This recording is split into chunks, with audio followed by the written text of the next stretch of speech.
হুমায়ূন আহমেদ বাংলা সাহিত্যের কলম জাদুকর। মৃত্যুকে হাজারো পাঠকের অনুভূতির মধ্য দিয়ে অতিক্রম করা এক কিংবদন্তি কথা সাহিত্যিক। তার লেখা প্রতিটি শব্দ আজও শাশ্বত। ১৩ই নভেম্বর হুমায়ূন আহমেদের জন্মদিন উপলক্ষে কুয়েট রেডিওর ৭ দিনব্যাপী বিশেষ আয়োজন হুমায়ূন কথন। নিখোঁজ হয়ে যাওয়া মানুষের প্রত্যাবর্তনের আশা নিয়ে বেঁচে থাকার গল্প অপেক্ষা।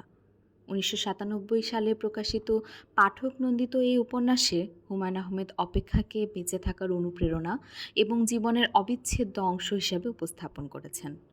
হুমায়ূন কথনের ৩য় দিনের নিবেদন অপেক্ষা।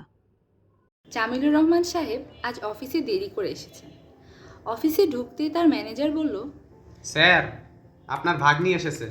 আপনার ঘরে বসে আছে, খুব কান্নাকাটি করছে। কেন?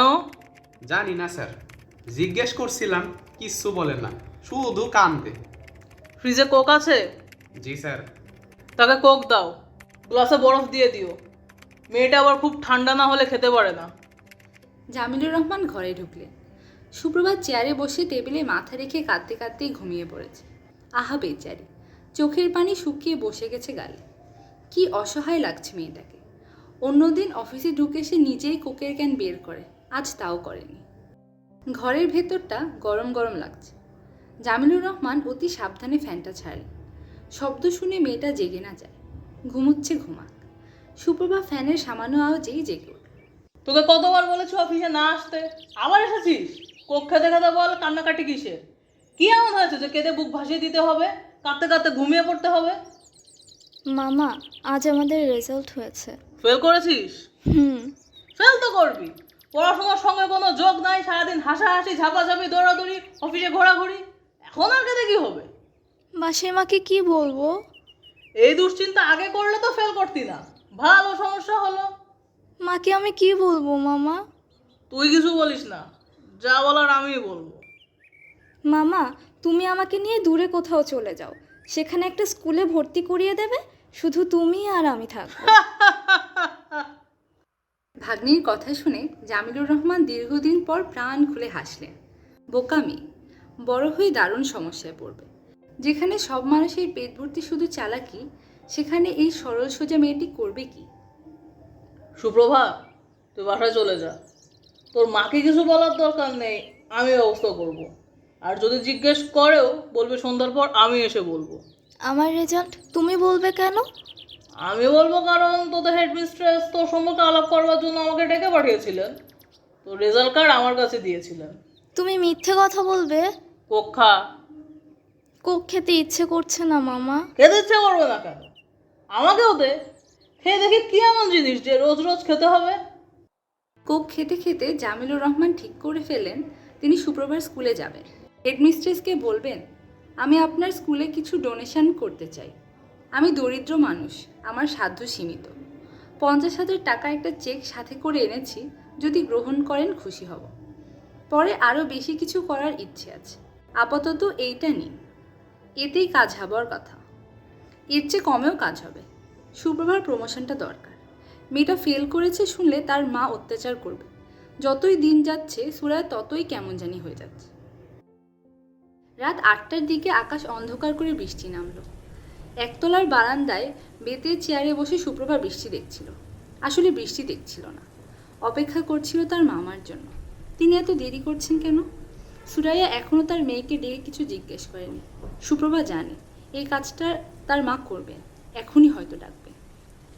সুপ্রভা, তুই এখানে মূর্তির মতো বসে আছিস? তোর হয়েছে কি? সারাদিন মুখ ভোতা করে আছিস।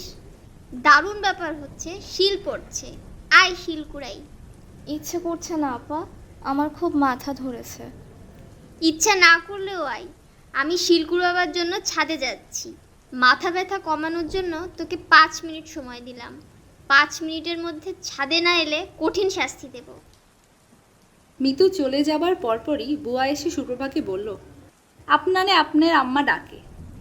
সুপ্রভা মার ঘরের দিকে রওনা হলো। তার পা কাঁপছে, কিন্তু আশ্চর্য কারণে মনটা শান্ত। সুরাইয়া খাটে পা ঝুলিয়ে বসেছিলেন। গত রাতে তার এক ফোঁটা ঘুম হয়নি বলে চোখের নিচে কালি পড়েছে। তাকে খুবই ক্লান্ত ও অসুস্থ লাগছে। তার সামনে খবরের কাগজ, সেখানে বাড়ি ভাড়ার বিজ্ঞাপনগুলি তিনি পড়ছেন এবং দাগ দিচ্ছেন। একটা বিজ্ঞাপন তার পছন্দ হয়েছে, শরীরটা ভালো লাগলেই দেখে আসতেন। সুরাইয়া মেয়েকে ঢুকতে দেখে বললেন, আজ না তোদের রেজাল্ট হবার কথা, রেজাল্ট হয়েছে? হ্যাঁ। হ্যাঁটা খুব সহজভাবে বললেও সুপ্রভার বুকটা ধকধক করছে। এখনই প্রশ্ন করা হবে, রেজাল্ট কি? সুপ্রভা মনে মনে উত্তর ঝালিয়ে নিল। উত্তরটা হচ্ছে, রেজাল্ট কি আমি জানি না মা, বড় মামা জানেন। হেডমিস্ট্রেস বড় মামাকে স্কুলে ডাকিয়ে নিয়ে গেছেন, তার কাছে রেজাল্ট দেবেন। তবে আমার ধারণা পাশ করেছি। সুরাইয়া রেজাল্ট কি জানতে চাইলেন না। খবরের কাগজটা মেয়ের দিকে বাড়িয়ে দিয়ে আগ্রহের সঙ্গে বললেন, বাসা ভাড়ার এই বিজ্ঞাপনটা পড়ে দেখ, সস্তার মধ্যে খুব ভালো। আমি আর তুই আমরা একটা ঘরে থাকলাম, ইমনের জন্য একটা ঘর ছেড়ে দিলাম। বাসাটা কোন তলায়? সেটা তো লেখেনি, টেলিফোন নাম্বার আছে। টেলিফোন করে দেখ তো বাড়িওয়ালাকে পাওয়া যায় কিনা, সব ডিটেল জেনে নিবি। ফ্ল্যাট বাড়ি কিনা, কয়জন ভাড়াটে থাকেন, এসব। কথাবার্তা ভালো মনে হলে কাল তোকে নিয়ে যাব। আচ্ছা। সুপ্রভা শোন, তোর রেজাল্ট কি? মা, আমি ফেল করেছি। ফেল করেছিস? হ্যাঁ, 3 সাবজেক্টেই ফেল করেছি, প্রমোশন দেয়নি। ফেল করেছি কথাটা এত সহজভাবে বলতে পারলি? মুখে একবারও আটকালো না? তোর মতো মেয়ের আমার দরকার নেই। তুই এক কাজ কর, ছাদে উঠে যা, তারপর ছাদ থেকে নিচে লাফ দিয়ে পড়ে যা। সুপ্রভা আগের মতোই দাঁড়িয়ে রইল। একবার শুধু মার দিকে তাকাল। মার মুখ কি শান্ত, কত সহজভাবেই না তিনি কথাগুলো বলছেন। সত্যিই ছাদ থেকে লাফ দিতে বলছো? হ্যাঁ বলছি, যদি সাহস থাকে যা করতে বলছি কর। সঙ্গের মতো দাঁড়িয়ে থাকবি না তো, সং দেখতে আমার ভালো লাগে না। মিতু ছাদে শিল কুড়াচ্ছিল। হঠাৎ দেখলো সুপ্রভা ছাদে ঢুকলো। মিতু হাসি মুখে বলল, শেষ পর্যন্ত তাহলে এলি? শিলগুলো রাখার জন্য একটা পাত্র নিয়ে আয় তো। সুপ্রভা দাঁড়িয়ে আছে, নড়ছে না। হঠাৎ মৃত্যুর মনে হলো সুপ্রভা দাঁড়িয়ে থাকার ভঙ্গিটা ঠিক স্বাভাবিক নয়। সুপ্রভাকে খুবই অস্বাভাবিক লাগছে। মনে হচ্ছে কিছুক্ষণের মধ্যেই ভয়ঙ্কর কিছু ঘটতে যাচ্ছে। মৃত্যু চট করে উঠে দাঁড়ালো, হাত বাড়িয়ে সুপ্রভাকে ধরতে গেল। তার প্রায় সঙ্গে সঙ্গে রেলিংবিহীন ছাদের শেষ মাথা পর্যন্ত সুপ্রভা ছুটে গেল। মিতু দেখল সে ছাদে একা দাঁড়িয়ে আছে, সুপ্রভা নেই। মেডিকেল কলেজ হাসপাতালের করিডোরে জামিলুর রহমান সাহেব দাঁড়িয়ে আছেন। তার পকেটে সুপ্রভার স্কুলের হেডমিস্ট্রেসের দেওয়া কাগজ। সেখানে লেখা, বিশেষ বিবেচনায় সুপ্রভাকে 8ম শ্রেণীতে উত্তীর্ণ করা হলো। হেডমিস্ট্রেসের চিঠি তিনি পেয়েছেন দুপুরে।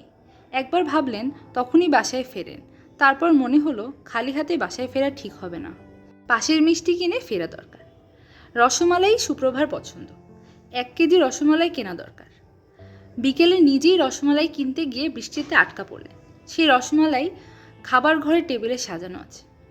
জামিলুর রহমান সাহেব বারান্দায় দাঁড়িয়ে বৃষ্টি দেখছেন। বৃষ্টি দেখতে তার ভালো লাগছে, অথচ কিছুক্ষণ আগে একজন ডাক্তার এসে বলে গেছেন, মেয়ের অবস্থা ভালো না, ব্রেন হ্যামারেজ হচ্ছে, আমাদের কিচ্ছু করার নেই। আচ্ছা ঠিক আছে, আপনি যান, ভেতরে গিয়ে মেয়ের বিছানার পাশে বসুন। কোনো দরকার নেই। তিনি হাসপাতাল থেকে বের হলেন। তার কেন জানি বৃষ্টিতে ভিজতে ইচ্ছে করছে। ছোটবেলায় সুযোগ পেলেই বৃষ্টিতে ভিজতেন, সুযোগ পাওয়া যেত না। এখন প্রচুর সুযোগ, কিন্তু বৃষ্টিতে নামতে ইচ্ছে করে না। তিনি পথে নামতেই বৃষ্টি থেমে গেল। মেঘ কেটে আকাশে তারা দেখা গেল। জামিলুর রহমান সাহেব হাঁটছেন। চারপাশের পরিচিত ঢাকা নগরী তার কাছে আজ বড়ই অপরিচিত লাগছে। যেন তিনি এই নগরীকে চেনেন না, নগরীও তাকে চেনে না। মৃত্যুর ঠিক আগে আগে সুপ্রভার পূর্ণ জ্ঞান ফিরে এলো। মা, আমি ছাদ থেকে লাফ দিয়ে বিরাট একটা ভুল করেছি। তুমি কিছু মনে করো না, আমাকে ক্ষমা করে দিও। সুরাইয়া মেয়ের দিকে তাকিয়ে আছেন। মনে হচ্ছে কি ঘটছে তিনি বুঝতে পারছেন না। মা, আমার খুব কষ্ট হচ্ছে, তুমি আমার গায়ে হাত বুলিয়ে দাও। সুরাইয়া মেয়ের গায়ে হাত রাখলেন। বড় মামা যদি আমার গায়ে হাত বুলিয়ে দেয় তাহলে আমার ব্যথাটা কমবে। বলার পরপরই সে মারা গেল। মিতু ছুটে গেল করিডোরের দিকে। করিডোর শূন্য, সেখানে কেউ নেই। করিডোরে এক প্রান্তে রাখা টুলে ইমন বসেছিল। মিতু ইমনের কাছে গেল, শান্ত স্বরে বলল, এইভাবে চুপচাপ বসে থাকবি না, চিৎকার করে কাঁদ, আমাকে জড়িয়ে ধরে কাঁদ। কে কি মনে করবে এইসব ভাবার কোনো দরকার নেই। ইমন উঠে মিতুকে জড়িয়ে ধরে শব্দ করে কেঁদে উঠল। অভিমানী ছোট্ট মেয়েটি জানলও না এই পৃথিবীতে তার জন্য কত ভালোবাসাই না জমা ছিল। ছোট্ট সুপ্রভা তোমার প্রসঙ্গ অপেক্ষা উপন্যাসে আর আসবে না, কারণ তোমার জন্য কেউ অপেক্ষা করে থাকবে না। মৃত মানুষের জন্য আমরা অপেক্ষা করি না, আমাদের সমস্ত অপেক্ষা জীবিতদের জন্য। এই চরম সত্যটি না জেনেই তুমি হারিয়ে গেলে। এতক্ষণ আপনারা শুনছিলেন অপেক্ষা উপন্যাসের একটি ছোট অংশ। সুপ্রভা চরিত্রে ফাতিন ইসলাম, জামিলুর রহমানের চরিত্রে তাসমিয়া সিদ্দিকী মাইশা, মিতুর চরিত্রে ফাতিমা আঞ্জুম নীরা, সুরাইয়ার চরিত্রে নাইমা ইসলাম নদী, ম্যানেজার এবং ডাক্তারের চরিত্রে মোহাম্মদ নাফিউল ইসলাম, গল্পকথক মুসরাত জাহান। আমাদের সাথে থাকার জন্য ধন্যবাদ। পরবর্তী পর্বের জন্য চোখ রাখুন কুয়েট রেডিওর ফেসবুক পেজে। শুভরাত্রি।